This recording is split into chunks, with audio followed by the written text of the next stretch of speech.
My job in Vietnam was as an advisor to the South Vietnamese Army. We were then assigned out to a battalion on a hill where I got off of a helicopter and met Ron Scott. It was quite a surprise to me because the three-man team, and one of them is an Australian.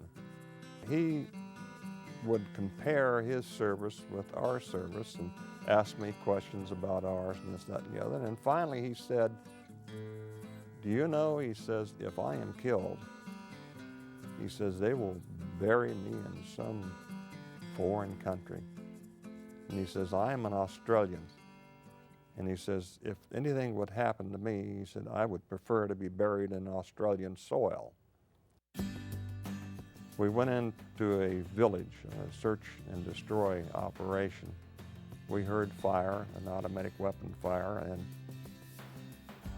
at that time, Ron Scott was hit in the head.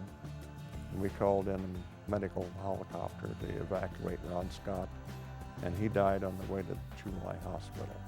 And I started remembering what he had said to me about how he would like to have his body buried on Australian soil. I went to Da Nang and contacted the Australian Army, and I asked them if they would wire his wife and see if she wanted his body sent home.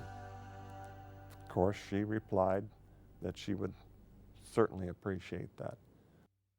So I started making arrangements. I had fully intended to send him home myself. I completed my tour in Vietnam and returned home.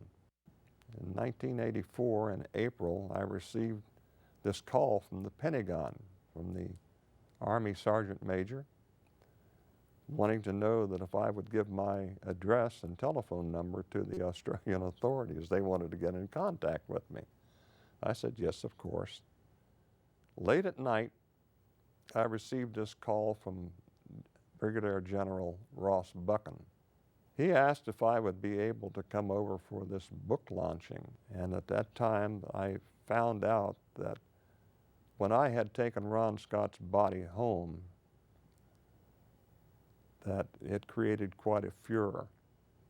And they had bandied it about in Parliament and everything else. As a result of my taking his body home, they said that I was instrumental in changing the policy of the Australian government. It was not my intention. What I did for Ron Scott. He was a good friend of mine. And I did that simply and solely because I felt it was an honor and a duty to do this.